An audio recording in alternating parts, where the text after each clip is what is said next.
इस वीडियो की शुरुआत करते हैं क्रिकेट से जुड़ी हुई एक बड़ी खबर के साथ। T20 एशिया कप की मेजबानी अगले साल जो है वो 2025 में इंडिया करने वाला है। अब 2026 में अगर हम देखें तो एक बड़ा टूर्नामेंट खेला जाएगा और इसका नाम होगा ICC T20 वर्ल्ड कप। 2024 में हम लोग जीते और अब एक बार फिर से पूरी साइकिल जो है वो चलने वाली है। तो इंडिया की तरफ से जो है वो विकेट कीपर कौन रहेगा, हालांकि मैं T20 वर्ल्ड कप को लेकर प्रेडिक्शन नहीं कर रहा हूं, लेकिन हाँ आने वाले वक्त में जो है वो क्या ऋषभ पंत अपनी टीम में बतौर विकेट कीपर जगह बना पाएंगे और उनके कॉम्पिटिटर्स कौन कौन से हैं जरा वो देख लेते हैं। हालांकि संजू सैमसन जो है वो लगातार फ्लॉप होते हुए नजर आ रहे हैं। जब भी उन्हें मौका मिलता है वो उस तरीके से उस मौके को नहीं बुना पाते हैं। सबसे पहले ऋषभ पंत को देखते हैं। आप स्क्रीन पर देख पा रहे हैं कि पंत ने जो है वो जब ओपनिंग पर बैटिंग की है, दूसरे नंबर पर तो खैर नहीं आए क्योंकि ओपनिंग पर आते हैं, और तीसरे, चौथे, पांचवें और छठे ये अलग अलग जो है पोजीशंस पर बैटिंग की है और इसमें उनका एवरेज जो है वो आप देख सकते हैं कि 14, 26, 21, 27 और 14 का है। हालांकि जब आप नीचे बैटिंग करते हैं तो आपको बहुत ज़्यादा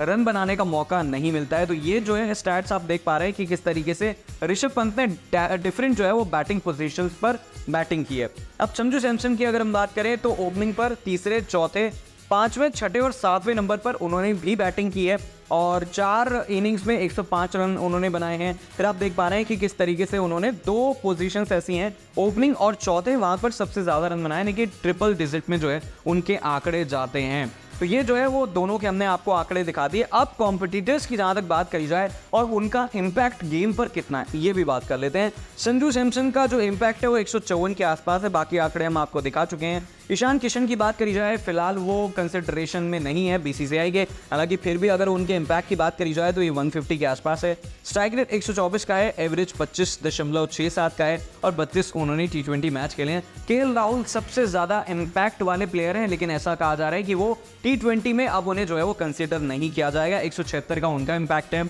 अगर स्ट्राइक रेट देखें तो 139 है, एवरेज 37 है और मैचेस 72 है। जितेश शर्मा की बात करी जाए, ध्रुव जुरैल की बात करी जाए तो इनका भी जो है वो दोनों का आप स्टैट देख पा रहे हैं कि किस तरीके से ये T20 में अपना इम्पैक्ट छोड़ते हैं। अब पंत की जहाँ तक बात है तो इनका इम्पैक्ट 150 यानी कि 150 का है और ये भी कहीं ना कहीं कंसिडर आपको करना पड़ेगा कि ये जो सारे बैटर्स हैं उसमें अगर हम ईशान किशन को छोड़ दें और पंत को छोड़ दें तो सब राइट हैंडर्स हैं और वर्ल्ड कप में हमें लेफ्ट हैंडर्स होने का कितना फ़ायदा मिला था और वैसे भी मिलता है। तो मुझे ऐसा लग रहा है कि फिलहाल ऋषभ पंत को जो है वो रिप्लेस करना बहुत मुश्किल काम है, लेकिन पंत को अपने बैटिंग वाले आंकड़े बहुत अच्छे करने पड़ेंगे। हालांकि विकेट कीपिंग की बात करें तो पंत जो है वो विकेट के पीछे लगातार रिकॉर्ड बनाते हुए नजर आ रहे हैं। श्रीलंका के खिलाफ भी बतौर विकेट कीपर बैट्समैन उन्होंने सबसे ज़्यादा स्कोर यानी कि रन बनाए हैं। तो आपको क्या लगता है कि इनमें से कौन सा ऐसा विकेट कीपर है जो बतौर रिजर्व खिलाड़ी के तौर पर खेल सकता है, क्योंकि संजू के पल्ले से रन नहीं आ रहे हैं और विकेट कीपिंग की तो दूर की बात है क्योंकि जब वो खेलेंगे तब उन्हें रन बनाने का मौका मिलेगा। तो कौन सा ऐसा खिलाड़ी है जो पंत के अलावा बैकअप विकेट कीपर बन सकता है, आप कमेंट करके बता सकते हैं।